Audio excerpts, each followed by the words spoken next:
Bismillahirrahmanirrahim. Assalamualaikum warahmatullahi wabarakatuh. Alhamdulillahi rabbil alamin wal aqibatu lil muttaqin wala udwana illa 'alal zalimin.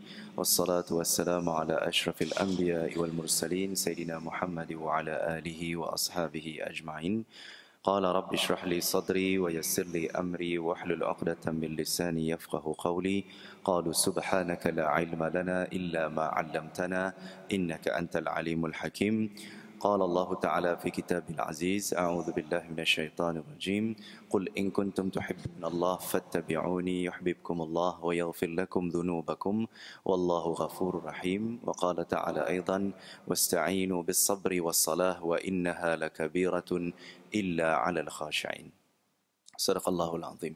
Alhamdulillah, syukur kita pada Allah Subhanahu wa taala kerana dengan izinnya dapat sama-sama kita bertemu sekali lagi insya-Allah untuk kita sama-sama mengutip beberapa ilmu-ilmu daripada Allah Subhanahu wa taala yang ingin saya sampaikan pada tuan-tuan puan-puan sebagai tazkirah, peringatan untuk sama-sama kita meningkatkan kualiti ibadah dan juga meningkatkan keimanan kita kepada Allah Subhanahu wa taala. Seperti biasa saya akan mengajar bahasa Arab ibadah ataupun menghayati bacaan-bacaan salat, doa-doa dan surah-surah. Dan seperti mana yang kita tahu biasalah dan di masjid ini pun dah advance, dah banyak dah belajar tentang bacaan-bacaan salat daripada awal dulu kita belajar tentang azan, doa iftitah dan sebagainya.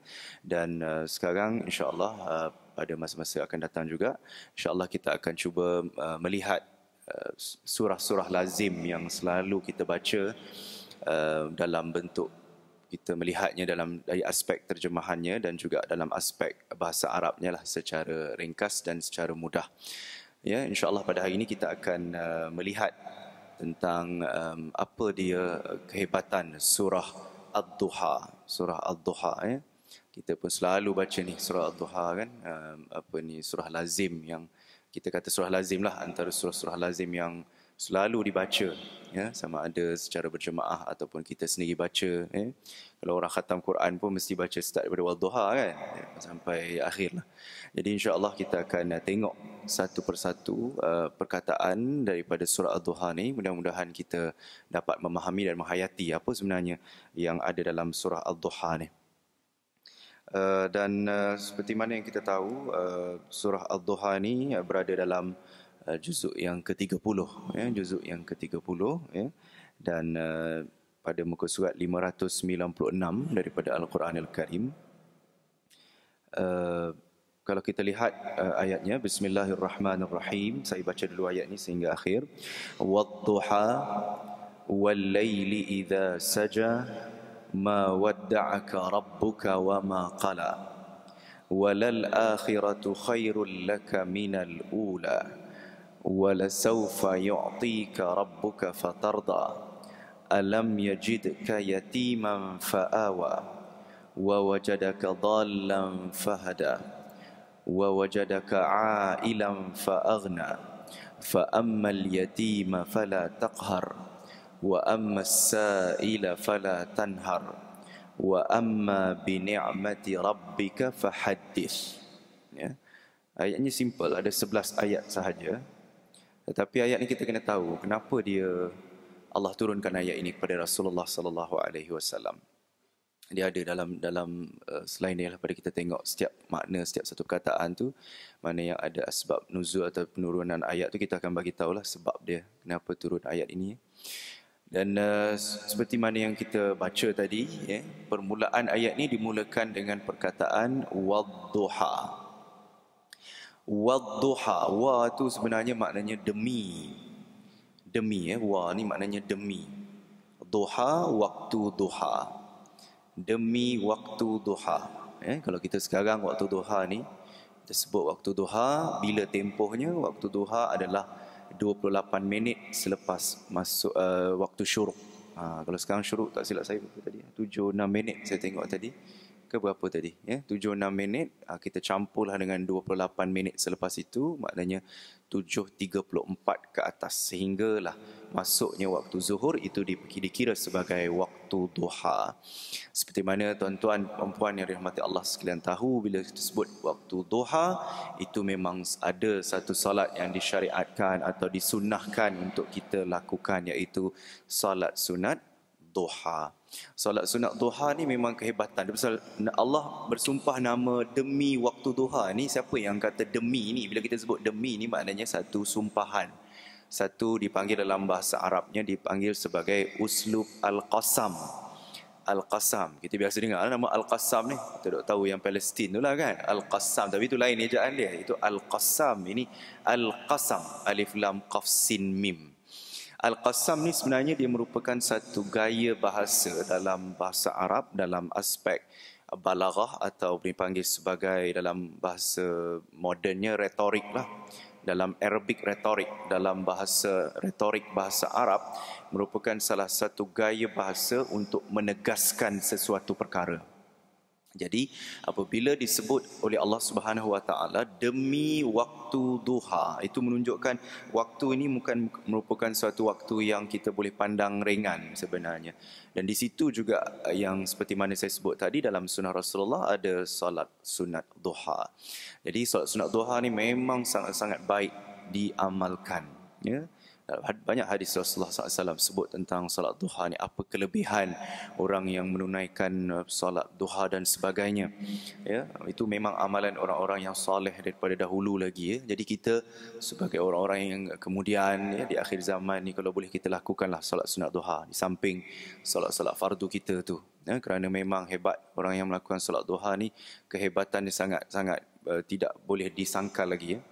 Kerana dia boleh dari segi menyelesaikan kehidupan seharian kita. Kita mungkin banyak urusan-urusan dunia kita, urusan macam-macam lah, urusan yang kadang masalah-masalah yang datang. Jadi dengan adanya, mudah-mudahan dengan kita menunaikan salat duha tu, itulah salah satu daripada cara untuk kita mengadu kepada Allah Subhanahu Wa Taala untuk menyelesaikan urusan seharian kita. Orang nak murah rezeki pun kena rajin solat duha, businessman ke, korporat ke, apa ke. Jadi kena rajin juga solat duha. Bukanlah semata-mata kita nak kaya tu, nak solat duha tu nak cari keredaan Allah, tapi itulah hikmah dia kan. Dan kalau tuan-tuan tahu, kita pun yalah sekarang ni orang bawa balik haji kan. Musim haji baru ni memang macam-macam lah peristiwa, kita pun tak sangka pelbagai peristiwa-peristiwa yang orang kata tak pernah terfikir dalam kepala kita. Ya, sehingga kan ada runtuhan kren, ada rempuhan di Mina, dan melibatkan juga jemaah-jemaah haji kita. Daripada 22,000 orang jemaah haji itu, daripada 22,000 apa orang kata yang terlibat dengan kren 7 orang kan. Yang di Mina tu tak sangka juga, kalau ikutkan logik memang tak adalah kat situ. Sebab itu jemaah haji Arab dan negara Iran biasanya yang itulah yang banyak meninggal dunianya. Tetapi terselit juga seorang jemaah haji Malaysia kan. Kita kena siasat tuan-tuan, kenapa mereka ni dipilih oleh Allah Subhanahu Wa Taala. Bukan saya nak ulas tentang tragedi itu, semua orang dah tahu. Tapi saya nak cerita, nak kaitkan dengan duha tadi tu. Dan salah seorang daripada jemaah haji Malaysia yang mati syahid, kita panggil mati syahid lah tu ya tuan-tuan. Mati syahid di Baitullahil Haram, runtuhan kren itu, salah seorang cikgu kan. Cikgu yang paling muda tu, yang muda sekali, 37 tahun. Tua 2 tahun bersaya je cikgu tu, Masya Allah. Hebat cikgu wanita tu kan. Muslimah tu dikatakan bahawa kenapa dia dipilih oleh Allah Subhanahu Wa Taala untuk hebat begitu ya, berapa ramai 22,000 orang. Saya rasa 22,000 orang ni semua kalau ikutkan niat mereka, saya rasa mesti mereka kalau boleh tu nak mati di tanah suci lah. Sebab bila mati tanah suci ni tak ada azab kubur kan. Itu dia. Memanglah kadang lama risau nanti balik kan anak-anak tertinggal kat rumah. Tapi kalau orang tu dia dah tekad nak mati tanah suci, dia akan berdoa sungguh-sungguh kan. Salah satunya itulah saya nak cerita tadi pasal solat duha ni, dikatakan oleh adik kepada beliau, cikgu yang saya tak ingat nama cikgu tu, Siti apa tak ingat.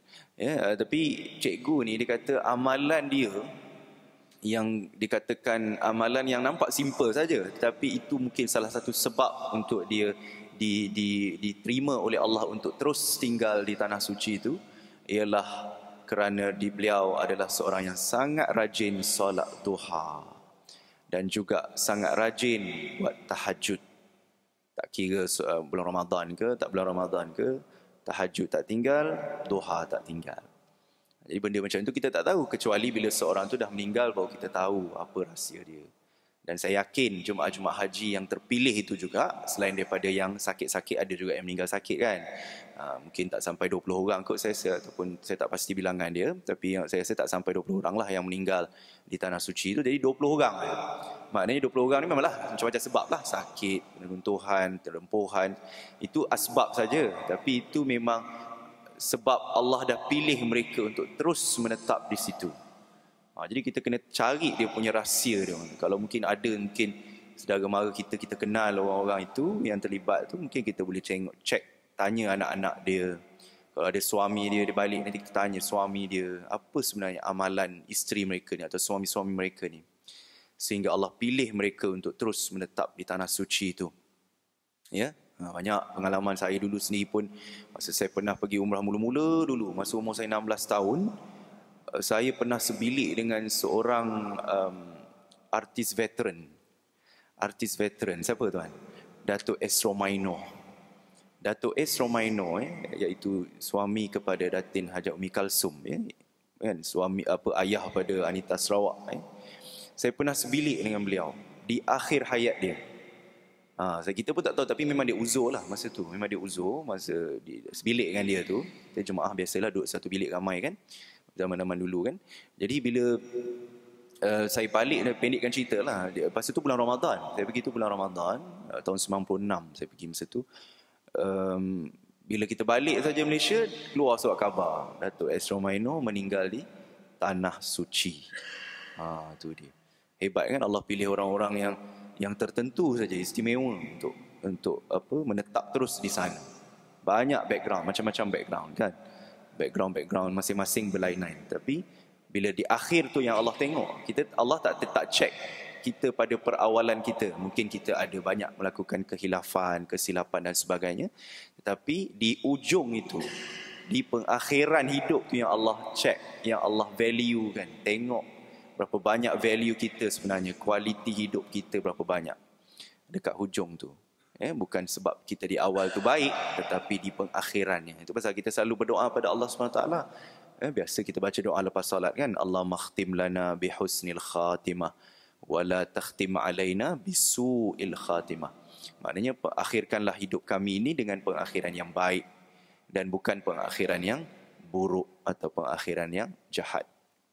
Itulah maknanya konsep al-duha ni memang satu benda yang, satu perkataan yang cukup simple saja, demi waktu duha. Jadi bila Allah bersumpah begitu dengan nama makhluknya, maknanya Allah saja boleh bersumpah nama makhluk ni, kita manusia tak boleh. Kita tak boleh bersumpah dengan nama makhluk, demi isteriku, demi emakku, demi tak boleh.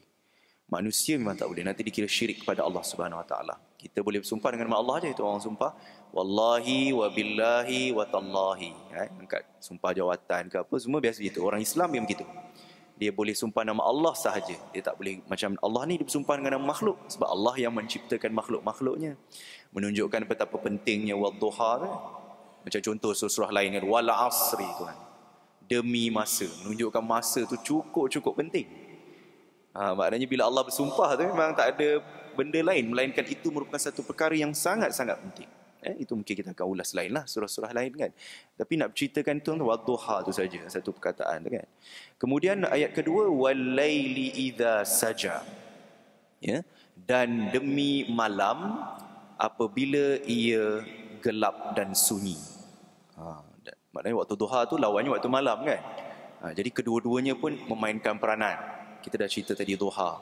Lepas tu bila masuk saja waktu malam ni, dan Allah bersumpah juga dengan malam, demi malam apabila ia sunyi dan gelap. Apa sebenarnya signifikan malam? Kita pun tahu, saya dah sebut tadi kan, bangun malam, solat tahajud. Kita bangun subuh tadi awal mungkin, ramai orang bangun awal, kadang-kadang subuh sekarang 5.45, kadang terjaga pukul 5 pagi. Ramai kalangan masyarakat kita bangun-bangun ni pergi mana je? Pergi toilet kan, pergi tandas, buang air, boleh tidur balik pula tu kan, tidur balik, bangun-bangun dah pukul 7. Subuh gajah orang panggil kan. Adakah itu satu benda yang sangat merugikan kita kan? Memang rugi sangat tu. Kita dah bangun pukul 5 je lah. Tiap-tiap hari kita nak bangun pukul 3 pagi mungkin. Mungkin tuan-tuan hebat boleh bangun pukul 3 pagi tiap-tiap hari, tapi tak semua orang boleh bangun pukul 3, masyarakat awam secara umumnya kan. Tapi kita dah terbangun awal begitu pukul 4 lebih, kadang 4:30 dah terjaga, dah tak boleh tidur dah. Kita ni orang dewasa memang macam tu. Kan, terutama ada anak ke ataupun kita yang dah berumur ni kan.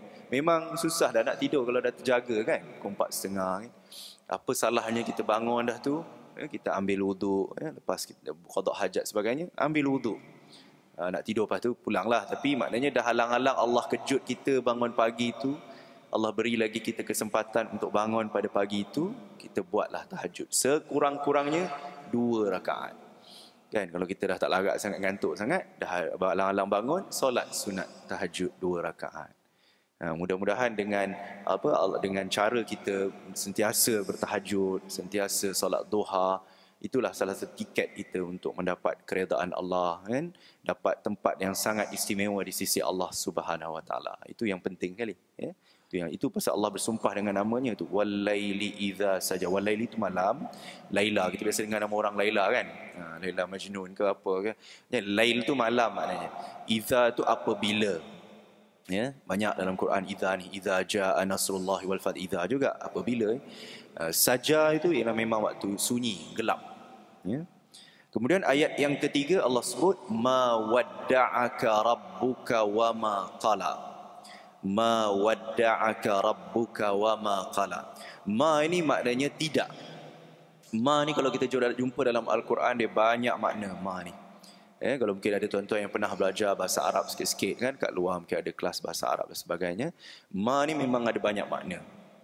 Sekurang-kurangnya ma ni ada 3 makna. Salah satu tadi tidak. Ya, ma ni juga boleh membawa makna yang, Y-A-N-G, yang. Ya, contoh macam lillahi ma fis samawati wa ma fil ard. Ma tu itu yang, bukan makna tidak. Sebab dia di tengah-tengah. Kalau macam tadi ma ni di awal, bila ma di awal, kebiasaannya maknanya tidak ataupun makna dia apa. Macam kalau orang tanya dalam bahasa Arab kan, apa nama kamu? Ma ismuka, ma ismuka. Jadi ma tu apa? Jadi ma ni dia boleh ada 3 makna sekurang-kurangnya. Lagi satu boleh ada 4. Satu tadi saya cakap apa tadi? Tidak. Ma juga boleh makna apa, ma juga boleh makna yang, ma juga boleh makna betapa. Bukan bertapa, betapa besarnya. Ma akbara hadzal masjid. Contoh saya bagi dalam bahasa Arabnya lah. Ma akbara hadzal masjid, besarnya masjid ini. Contoh gitulah. Jadi ma tu juga boleh membawa unsur-unsur takjub, kagum terhadap sesuatu. Jadi ada 4 sekurang-kurangnya makna ma ni. Kadang-kadang orang, yalah saya ni mengajar bahasa Arab kan, jadi bila kat universiti kan apa pelajar pun dia confuse juga. Dia kata ma ni, adakah bila saya tanya ma ni apa makna ma? Yang dia tahu ma ni maknanya apa saja. Dia tak tahu ada makna-makna lain yang tersirat dalam ma ni. Jadi kita nak kaitkan dengan ayat tadi, ma ni makna tidak di sini. Wadda'aka, wada'. Pernah dengar wada'? Wada' atau wida'. Pernah dengar? Kalau orang pergi haji, pergi umrah ada tawaf wada'. Dia ada kaitan dengan ayat ni. Ma wadda'aka. Apa makna wadda'aka? Wadda'a maknanya meninggalkan. Meninggalkan. Ka maknanya engkau atau kamu. Ma wadda'aka maknanya tidak meninggalkan kamu. Kamu di sini merujuk pada siapa? Nabi Muhammad sallallahu alaihi wasallam. Nanti saya cerita kenapa dikatakan tidak meninggalkan kamu. Rabbuka ma wadda'aka rabbuka. Rabbuka Tuhan kamu lah. Kita biasa dengar kan, man rabbuka. Soalan bukan akhir, soalan bocor. Kan, soalan bocor di akhirat besok dah soalan apa? Spot. Kalau exam kan, anak sekarang sibuk nak exam ni kan. Spot questions, soalan-soalan spot. Besok masuk kubur dah ada soalan spot, dah tahu dah skema jawapan dia apa. Tapi yang jawab besok bukan mulut kita tuan. Amalan-amalan kita kan. Jadi walaupun soalan spot dah tahu dah, soal jawapan bocor dah tahu dah. Jadi itulah. Tapi kita tahu apa benda yang kita kena buat. Tapi Rabbuka sini memang makna dia Tuhan kamu. Wa ma qala. Wa ma maknanya dan tidak qala, dia benci atau marahkan kamu. Kenapa ayat ini turun? Nanti kita cerita. Ma wadda'aka rabbuka wa ma qala. Tidak meninggalkan kamu Tuhan kamu, maknanya Tuhan kamu tidak meninggalkan kamu, dan tidak pula dia membenci ataupun memarahi kamu. Kenapa ayat ni turun? 1 hingga 3 ayat ni turun. Sebenarnya punca ayat ini turun, sebab nuzul, sebab turun ayat ini ialah apabila Rasulullah sallallahu alaihi wasallam sudah lama tidak menerima wahyu. Maknanya tempoh tu agak lama berbanding dengan wahyu yang sebelumnya. Maka ayat yang turun sebelum surah Al-Duha ni, maknanya tempoh tu agak lama Rasulullah tak terima wahyu. Jadi Rasulullah rasa sedih, kenapa wahyu tak turun-turun ni. Kemudian bila wahyu tak turun, biasalah orang kafir Quraisy, orang musyrik, mereka akan memerli Rasulullah. Wahyu tak turun tu, maknanya Tuhan kau dah tak sayang kau lah tu. Tuhan kau dah tinggalkan kau lah tu. Kan biasalah orang kafir Quraisy kan pada zaman itu sentiasa mencari kesalahan dan kelemahan, kekurangan Rasulullah sallallahu alaihi wasallam. Jadi itu puncanya apabila bila mereka mula menghina atau memerli Rasulullah sallallahu alaihi wasallam, maka turunlah ayat ini. Itu yang disebut tadi kan, ma wadda'aka rabbuka wa ma qala. Maknanya Tuhan kamu tidak meninggalkan kamu, Tuhan kamu tak marah pun pada kamu. Mungkin Allah situ nak uji Rasulullah, betapa sabar Rasulullah terhadap apa dugaan-dugaan yang diberi kepada Rasulullah. Ini juga pengajaran pada kita juga, kan? Walaupun ayat itu turun kepada Rasulullah sallallahu alaihi wasallam, tapi ia pengajaran pada kita. Kadang-kadang kita ni berdoa pada Allah Subhanahu wa taala kan, kadang-kadang bila doa kita tu tak didengar.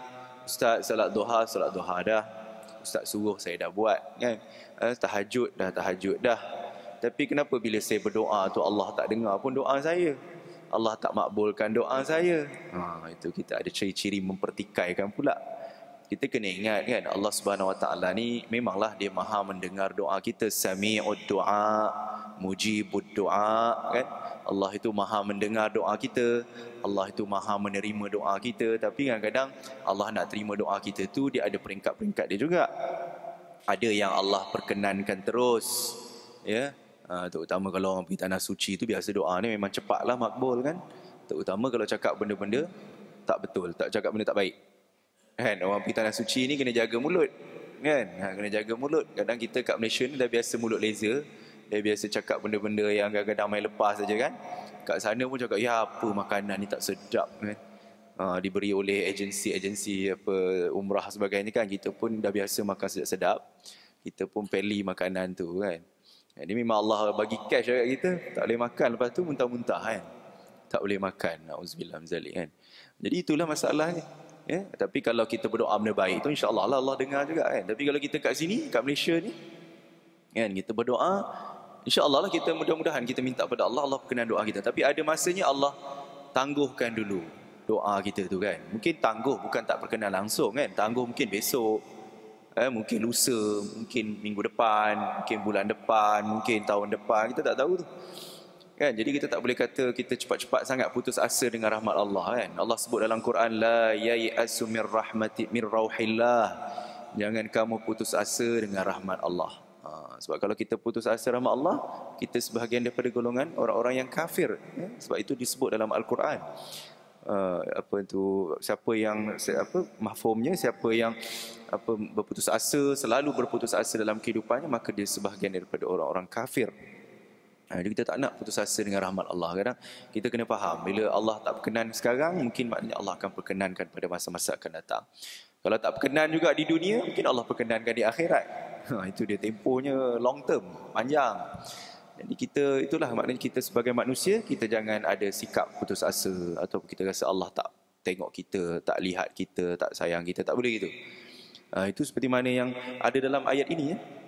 Rasulullah tidaklah sampai kecewa, tapi Rasulullah rasa begitu gundah gulana jugalah, sebab dia orang-orang kafir musyrik sudah mula mempertikaikan tidak hanya turun wahyu itu disebabkan Allah meninggalkan Rasulullah sallallahu alaihi wasallam. Itu yang ada dalam ayat inilah. Kemudian walal akhiratu khairul laka minal ula. Walal akhiratu khairul laka minal ula. Ayat ini juga satu ayat yang sangat-sangat signifikan dengan kita. Walal akhiratu khairul laka minal ula. Dan sesungguhnya walal akhirah, kita pun dengar dah perkataan tu dalam bahasa Melayu, kita faham. Walal akhirah maknanya dan sesungguhnya akhirat itu, hidupan yang kemudian, ya, hereafter, kehidupan yang kemudian itu di hari akhirat. Khairun, khair, ramai orang nama khair ni, Khairuddin, Khairi, khair ni maknanya apa? Better, lebih baik. Khair, lebih baik. Itu pasal subuh tadi kita dengar, as-salatu khairum minan naum. Salat itu lebih baik daripada tidur. Tapi orang terbalik, tidur lagi syok daripada solat, kan? Ya, itu pasal kalau syok solat ni, penuh ada masjid ni subuh-subuh ni, kan, ya, walaupun sini semua orang Islam dekat kawasan Shah Alam ni, kan, majoriti Islam.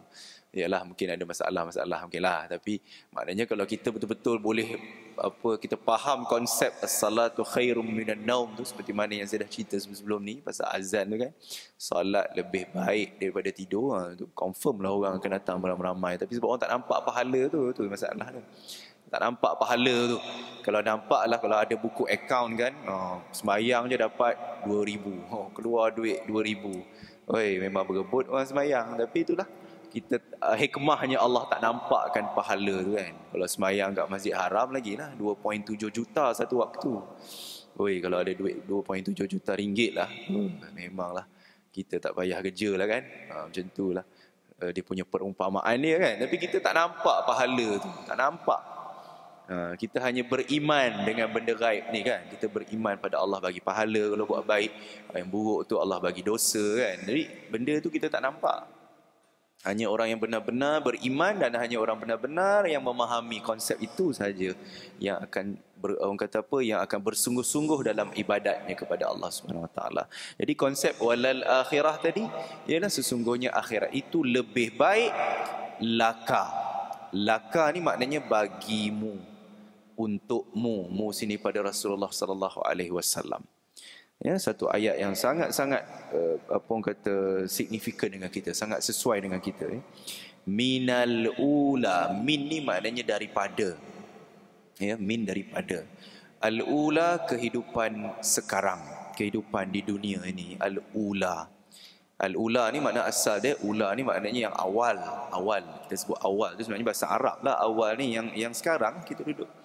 Walal akhiratu khairul laka minal ula. Maknanya kehidupan akhirat itu lebih baik bagimu berbanding dengan kehidupan di dunia.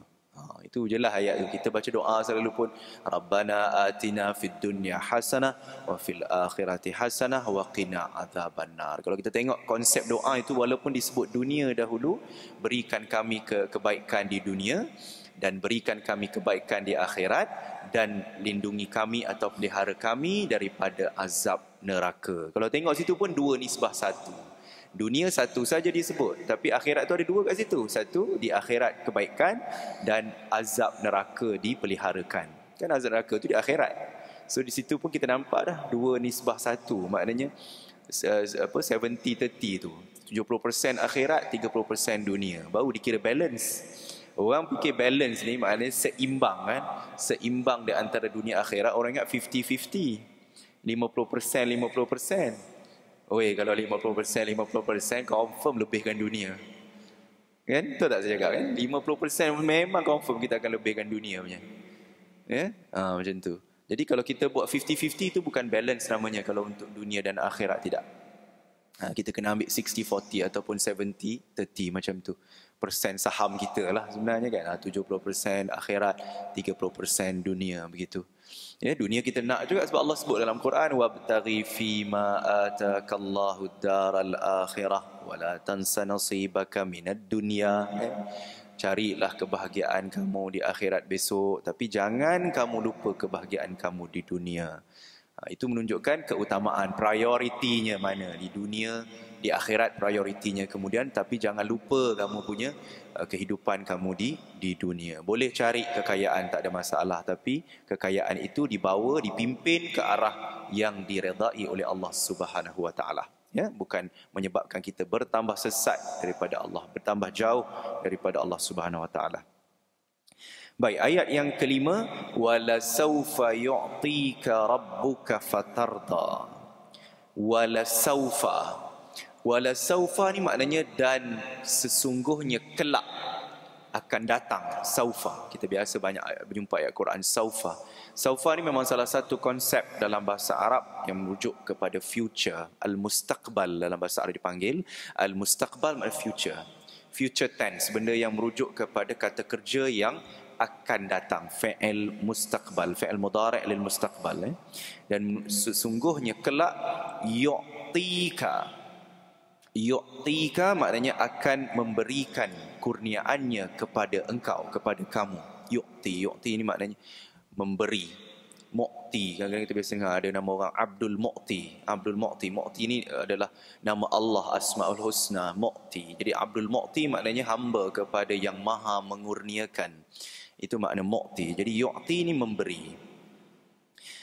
Rabbuka Tuhan kamu fatarda, maka kamu akan menjadi redha dan puas dengan nikmat Tuhan kamu itu. Jadi memang juga ayat ini sesuai dengan kita walaupun merujuk kepada Rasulullah. Wala saufa yu'tika rabbuka fatarda, dan kelak sesungguhnya Tuhan kamu akan memberikan kepada kamu kurnia fatarda, maka kamu akan redha dan kamu akan rasa seronok dan puas dengan nikmat Tuhan kamu itu. Ya, nampak dia punya signifikan ayat itu kepada walaupun turun pada Rasulullah, pada kita juga. Kadang-kadang kita ni dapat nikmat daripada Tuhan tak pernah puas pun. Itu orang Melayu kata bagi betis nak peha. Orang Melayu kata macam itu.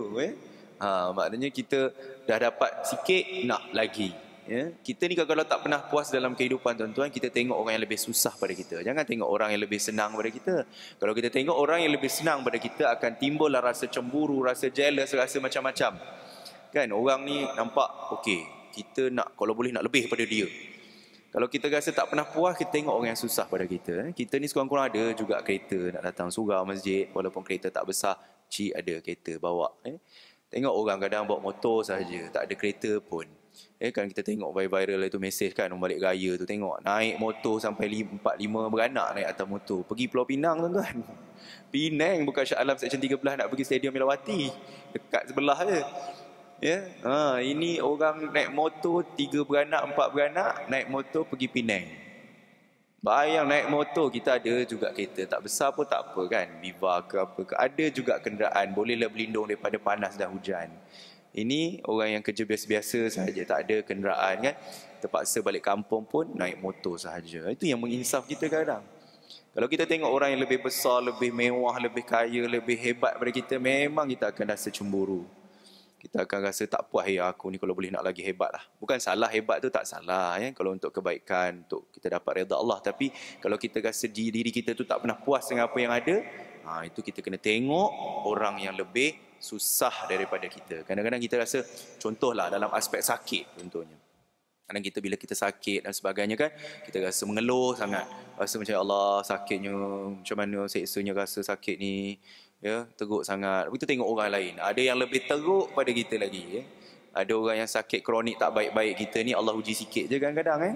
Macam saya dulu pernah kena denggi kan, rasa letih, badan tak sedap, badan bulan 5 tu saya kena kan, rasa teruk sangat kan. Tapi bila dengar orang lain, ada lagi teruk, ada platelet sampai kosong pun ada.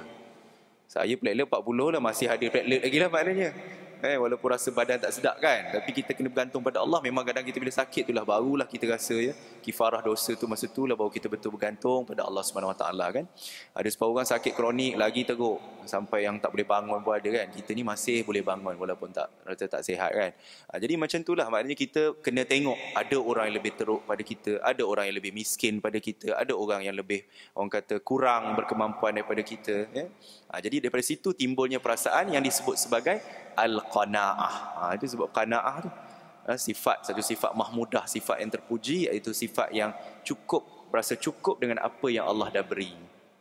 Tak salah untuk kita usahakan yang dengan lebih lagi, tetapi maknanya kita usaha tu kalau dapat lebih bukan untuk diri kita sebenarnya. Kita usaha tu untuk kita dapat serve balik kepada ummah kita, serve kepada society kita, kita berkhidmat kepada masyarakat. Itu lebih baik. Baik. Alam yajidka yatiman fa'awa. Alam yajidka yatiman fa'awa. Yatim, kita pun tahu kata yatim dia apa maksud dia kan. Alam maknanya bukankah. Bukankah alam. Banyak alam dalam Quran. Alam tara kaifa fa'ala rabbuka bi ashabil fil. Alam nashrah laka sadrak. Jadi alam ni maknanya bukan alam semesta. Itu alam, tu ain. Tapi kalau alam ini, tu sebenarnya, tu saja maknanya adakah. Kalau alif tu saja, tu saja maknanya adakah. Tapi bila campur dengan lam, lam tu maknanya tidak. Adakah tidak. Maknanya kita bolehlah terjemah dia sebagai bukankah alam. Yajidka, dia mendapati kamu. Yajidka, yajid asal pada wujud. Ya, dia mendapati kamu. Kamu ni Rasulullah SAW. Yatiman. Ya, Rasulullah ni anak yatim. Rasulullah dia masa dia baginda sallallahu alaihi wasallam lahir pun dah memang bapa dia tak ada, sebab dalam kandungan ibunya dalam 2 bulan pun bapanya telah meninggal dunia, Abdullah. Dan kemudian apabila baginda telah sedikit besar sikit kanak-kanak, ibunya pula meninggal dunia, yatim piatu lah. Fa'awa, lalu dia melindungimu. Dengan siapa yang melindungi Rasulullah sallallahu alaihi wasallam? Mula-mula datuknya kan, kemudian dilindungi oleh pak ciknya, bapa saudaranya, iaitu Abu Talib, bapa kepada Ali bin Abi Talib, khalifah yang keempat, Ali bin Abi Talib. Jadi pak cik Rasulullah tu Abu Talib. Walaupun pak cik Rasulullah ni kita pun tahu kan sejarahnya, beliau tidak memeluk Islam. Itu sayanglah kan. Memang Rasulullah sangat-sangat sedih apabila pak ciknya itu telah sampai sakratul maut pun dia minta pak ciknya untuk mengucap 2 kalimah syahadah. Bila mengucap saja memang confirm dia akan masuk syurga kan. Tapi itulah maknanya, itu yang Allah Subhanahu Wa Taala sebut bila Rasulullah sedih sangat pak ciknya tak masuk, tak dapat masuk Islam. Rasulullah, Allah Subhanahu Wa Taala sebut dalam Quran, innaka la tahdi man ahbabta walakinallaha yahdi man yasha. Sesungguhnya engkau tidak boleh memberi hidayah kepada siapa yang engkau sayang, tetapi Allah lah yang memberi hidayah kepada siapa yang dia kehendaki. Kan, nampak situ bila Rasulullah dengar ayat tu barulah Rasulullah rasa tenang. Betul tak? Memang sedih lah kan. Contohlah kan, kita macam saya sendiri, family saya memang majoriti non-Muslim. Sebab ayah saya Chinese, mu'alaf, ayah saya Cina masuk Islam, orang Seri Kembangan. Tahulah orang Seri Kembangan memang Cina lah kawasan tu. Ayah saya memang Chinese, tapi bukan saudara baru lah, lama dah. Saudara lama dah, tahun 70-an dia masuk Islam kan. Saya pun tak ada lagi masa tu. Jadi family saya memang Chinese semua. Ayah saya saja yang Muslim. Jadi itu satu benda lah juga kan. Kita cuba juga mana yang kita boleh nak berdakwah. Sayang saya tak pandai berbahasa Cina tu, sayang sangat. Saya tak boleh, walaupun ayah saya memang Chinese, tapi saya tak boleh berbahasa Cina. Saya tak belajar pun. Saya boleh bahasa Arab tak tu. Bahasa Arab boleh, Cina tak pandai, Mandarin tak pandai. Ni hao ma tak lah.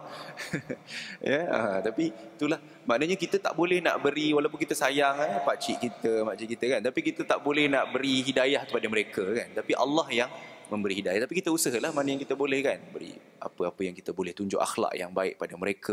Family memang tak pernah rasa ada pergaduhan, tak pernah. Memang baik family. Chinese New Year memang pergi je, Long Hifat Chai tu yang pergi je. Memang tak ada masalah dari segi hubungan kekeluargaan. Sebab orang kadang yalah bila masuk Islam je tak boleh kan, memang dia akan bergaduh besar juga yalah sebab konsep kita dekat Malaysia ni bila masuk Islam saja seolah-olahnya masuk apa? Masuk Melayu kan.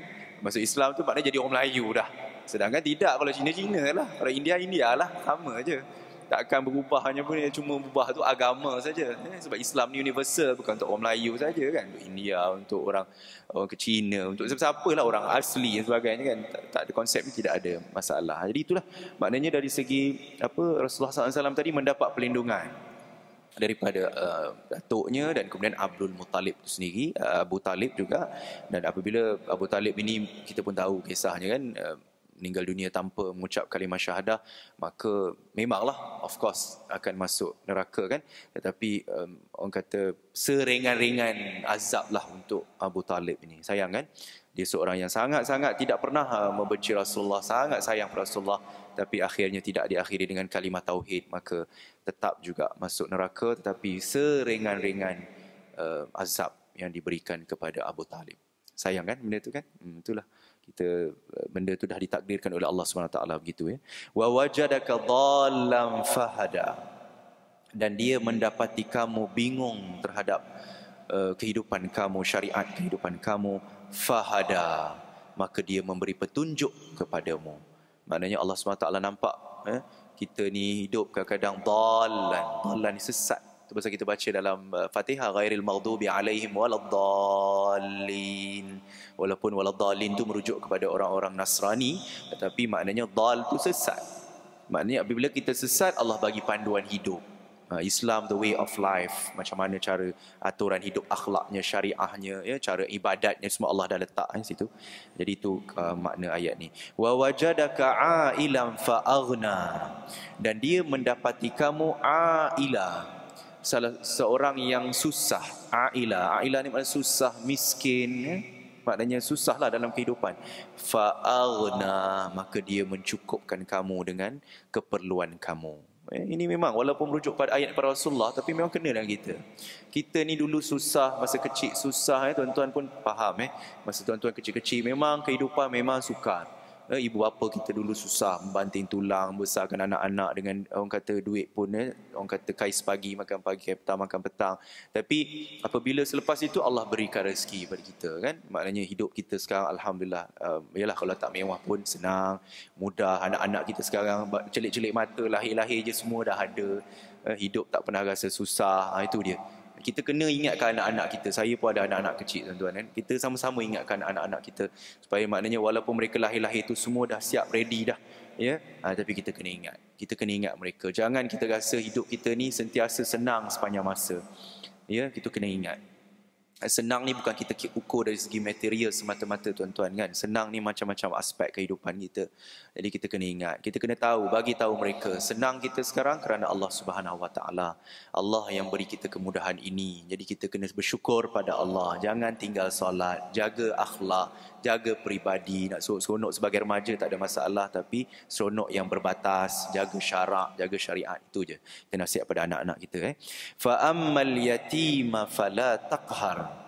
Maka fa amma maknanya maka manakala ataupun adapun al yatim, anak yatim, fala maka jangan takhar kamu berkasar dengan mereka.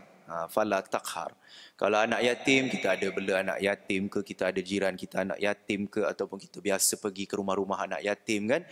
Jangan berkasar dengan mereka ni. Kita kena buat baik dengan mereka. Saya sendiri pun ada anak angkat anak yatim, 7 orang anak yatim saya. Saya nak ada 10 anak, 3 anak betul, 7 anak yatim. Tapi bukanlah mereka duduk dengan saya, jiran belakang rumah saya. Dia anak-anak cikgu saya. Cikgu saya tu muda meninggal, umur 39.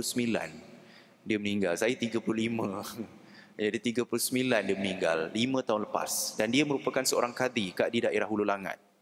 Nama dia Ustaz Muhammad Amin. Dia dulu pernah kerja di Jais Shah Alam, arwah tu. Dia meninggal umur 39, tahun 2010 dia meninggal. Anak dia kecil lagi masa tu. Anak sulung baru darjah 6, anak bongsu dia belum lahir dalam perut isteri dia lagi. 7 orang anak zuriat dia tinggalkan. Jadi itulah, kadang-kadang anak yatim dia memang anak yatim ni memang dia tak buat perangai tau. Dia lah biasalah budak-budak nakal-nakal sikit tu biasa, tapi dia memang jarang dia tak buat perangai yang pelik-pelik. Dia memang baik je anak-anak dia ni. Dan kita, yalah orang kata apa, usap kalau anak yatim, bagi apa orang kata perhatian. Kita nak bagi wang ringgit setiap-tiap hari, yalah kemampuan terbatas kan. Tapi sekurang-kurang kita memberi kasih sayang pada mereka. Jadi kalau ikutkan dia orang ni pun muka dia orang lebih kurang macam muka anak saya je. Kan, walaupun lain ibu bapanya, tapi sebab kita rapat. Jadi bila kita rapat ni, dia punya pun kata meh-meh tu serupa. Kadang orang tanya saya, ustaz ramainya anak ustaz ni, tengok ustaz muda ke ni, berapa isteri ustaz ni? Kan saya kata ni anak angkat saya kata kan. Pergi mana-mana memang saya bawa. Kalau family day ke apa memang saya bawa dia orang ni. Kan orang pun pelik tengok saya, oh ramainya anak ustaz ni. Ya, itulah dia. Kemudian wa ammas-sa'ila fala tanhar. Dan ada pun peminta fala tanhar. Sa'il ni orang yang suka meminta. Sa'il. Kita pun tahu kan, kat tempat kita ni memang banyak sangat orang, kadang-kadang orang minta sedekah kan. Datanglah orang Myanmar lah, orang yang kudung tangan lah, OKU lah, apa macam-macam lah kan. Kalau kita rasa nak bagi, kita bagi. Fala tanhar, jangan kamu herdik dia, jangan kamu maki hamun dia. Nak bagi, tak nak bagi, diam saja. Jangan kamu, apa ni asyik minta sedekah, tak ada muka lain ke? Macam itu kita kata. Memanglah kadang kita minta orang minta sedekah ni, kadang kita pun tak tahu, mungkin adalah konsep sedikit pun ada juga kan. Kadang kita ni kita tengok ni lain macam, asyik datang je, tengok sempurna je pun, tak ada cacat cela kan, tapi dia kata ada masalah jantung lah, masalah apalah. Memanglah kadang-kadang itu luar daripada pengetahuan kita. Kalau kita rasa nak bagi, tak nak bagi diam je. Kalau kita nak bagi pun bukan luar pun duit kita. Kalau nak bagi RM10 bagi, nak bagi RM5 bagi, 10 sen bagi, tak payah herdik dia. Kalau kita bagi RM5 pun luar tak duit kita? Tak luar pun. Kalau dia menipu, dia berbohong, itu dengan Allah SWT. Itu bukan kita punya hal. Itu dia punya hal Allah. Dia lah tanggung. Kalau kita tipu, dia tipu, dia tanggung lah. Kan? Tapi kita bagi RM5 tak luar duit kita pun. Bagilah, ambil. Sekurang-kurangnya bila kita banyak memberi, Allah akan bagi lagi, berganda-ganda lagi rezeki pada kita. Itu je. Saya pegang konsep tu. Jadi itu betul. In tansurullah yansurkum, kan? Sekira kita bantu Allah, Allah akan bantu kita. Kalau kita bantu, konsep bantu Allah ni mana kita bantu sesama makhluk Allah, hamba Allah, kita tolong, kan? Jadi kalau mana yang kita mampu, kita bagi. Kalau kita tak nak bagi, kita diam je. Fala tanhar. Jangan kita herdik. Jangan kita maki hamun. Itu dia. Dan akhir sekali, wa amma bi ni'mati rabbika fahaddits. Ini ayat yang cukup penting untuk kita kena faham. Dan ada pun nikmat Tuhan kamu, nikmat bi ni'mati rabbika, dan dengan nikmat Tuhan kamu, fahaddits, hendaklah kamu ceritakan, hendaklah kamu beritahu dengan rasa kesyukuran. Bukan beritahu tu nak riak, nak menunjuk, nak takbur, bukan. Kita kalau dapat nikmat, kita yalah, bukan semua orang kita boleh ceritakan, tapi kalau kita dapat suatu nikmat itu, kalau kita boleh kongsi dengan orang, tujuannya bukan untuk riak, bukan untuk takbur, bukan untuk menunjuk-nunjuk, tetapi untuk berkongsi nikmat itu dengan orang lain dan menunjukkan rasa syukur kita kepada Allah Subhanahu wa taala. Ya, itu pasal Allah sebut dalam Quran, la in syakartum la azidannakum wa la in kafartum inna azabi lasyadid. Sekiranya engkau bersyukur dengan nikmat aku, tambah lagi nikmat-nikmat itu. Tapi kalau engkau kufur dengan nikmat itu, maka azabku amatlah pedih. Jadi itu konsep ni, syukur kita boleh cerita dengan orang, tapi kalau kita rasa kalau kita cerita tu rasa macam riak tu, jangan ceritalah. Tapi kalau kita bercerita tu niat kita untuk beri pengajaran pada orang, nak supaya menggalak, motivate orang untuk buat benda baik, maka tidak menjadi satu masalah untuk kita berkongsi nikmat itu bersama dengan orang lain. Jadi itulah yang saya dapat kongsikan tentang surah Ad-Duha ini. Ada apa-apa soalan nak tanya tuan-tuan tentang Ad-Duha? Semua okey, semua faham insya-Allah Ngantuk ke? Ngantuk pun ya juga ya. Okeylah, jadi tak apa. Jangan lupa ada masa solat duha, jangan lupa insya-Allah ya. Masanya 7:30 ke atas sudah boleh. Kadang orang kata 8:30 ke solat duha, tak, 7:30 dah boleh. Dia tengok, dia bergantung kepada waktu syuruk. Kalau awal lagi syuruk, awal lah kita boleh solat duha. Kalau kita di pejabat, kalau boleh cari masa juga. Jangan hanya kejar dunia, sibuk buat kerja, buat assignment dan sebagainya, tapi kejarlah masa untuk kita cari slip masa 5 minit untuk kita menunaikan solat duha insya-Allah. Ya, tuan.